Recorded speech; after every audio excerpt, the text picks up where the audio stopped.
ఉత్తరాంధ్రలో ఖనిజ సంపదను ఏ విధంగా సద్వినియోగం చేసుకోవాలి అనే ప్రణాళికలతో కూటమి ప్రభుత్వం ముందుకు వెళుతోందని రాష్ట్ర భూగర్భ వనరుల గనుల శాఖ మంత్రి కొల్లు రవీంద్ర తెలిపారు.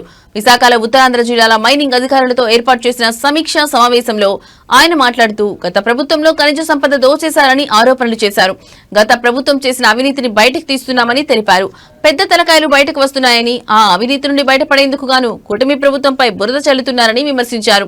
విశాఖలో మైనింగ్ కి సంబంధించి ప్రాంతీయ కార్యాలయం ఏర్పాటు చేయాలని నిర్ణయం తీసుకోవాలని ఆలోచన చేస్తున్నామని పేర్కొన్నారు. గత ప్రభుత్వంలో నిలిచిపోయిన పనులను సైతం తిరిగి ప్రారంభించడానికి రంగం సిద్ధం చేస్తున్నామన్నారు. గత ప్రభుత్వం 5 ఏళ్లలో ఏ అభివృద్ధి చేయకపోగా కూటమి ప్రభుత్వం చేస్తున్న అభివృద్ధి చూసి ఓర్వలేక లేనిపోని ఆరోపణలు చేస్తున్నారని మంత్రి మండిపడ్డారు.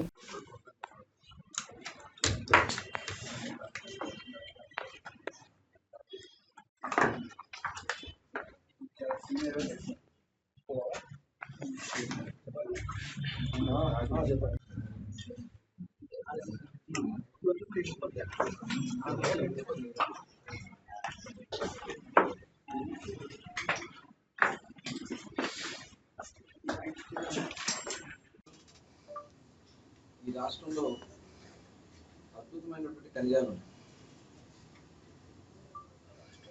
ఖనిజ సంపదని ఏ రకంగా మనం వృద్ధి చేసుకోవాలో తద్వారా వాల్యుయేషన్ అవ్వడం, మినరల్ బేస్డ్ యూనిట్స్ పెట్టించడం, అలాగే ఎంప్లాయ్మెంట్ క్రియేట్ చేయడం, మనకున్నటువంటి అపారమైనటువంటి వెల్త్ మినరల్స్లో మినరల్ వెల్త్ ఉంది మనకి. ముఖ్యంగా ఉత్తరాంధ్రలో బీచ్ శాండ్స్ ఉన్నాయి. చాలా కాలంగా దాన్ని సద్వినియోగం చేసుకోలేకపోతున్నాం. ఇప్పుడు దాని మీద కూడా దృష్టి పెట్టడం జరిగింది. బీచ్ శాండ్స్ని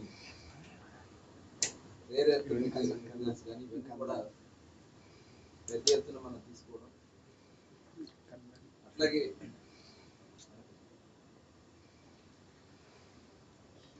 అదేవిధంగా మనం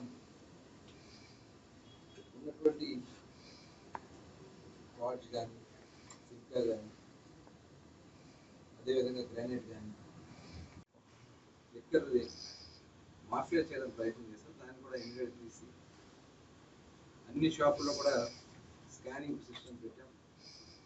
స్కాన్ చేసి మొత్తం కూడా ఏ బాటిల్ కూడా ఇన్సిట్ బాటిల్స్ ఎక్కడ కూడా అవైలబుల్ లేకుండా చేసాం. వాంటెడ్గా చేసాం కూడా, అది కూడా సిట్ చేయడం జరిగింది. వాడు కూడా ఎంక్వైరీ చేస్తారు. వాస్తు విషయాలను కూడా బయటకు వస్తున్నాయి. ఏ రకంగా అయితే జోగి రమేష్ కానీ వారి కుటుంబ సభ్యులు దీనికి ఎలాంటి పాత్ర పోషించారు అన్నీ కూడా బయటకు వచ్చినాయి. ఇంకా డీటెయిల్గా వెళ్తా అన్నారు. డెఫినెట్గా దీని మీద ఇంకా కఠినంగా చర్యలు ఉంటాయి. ఎవరైనా సరే ఇలాంటి కార్యక్రమాలు చేయాలంటే భయపడే కార్యక్రమాలు చేస్తాం. అలాగే డ్రగ్స్ కూడా ఇవాళ పెద్ద ఎత్తున కంట్రోల్ చేస్తాం. అన్ని ప్రాంతాల్లో కూడా, ముఖ్యంగా ఈ ఉత్తరాంధ్రలో గాంజా మీద కూడా ప్రత్యేక దృష్టి పెట్టి లీగల్ టీమ్స్ పెట్టాం. చాలా కంట్రోల్ చేసాం.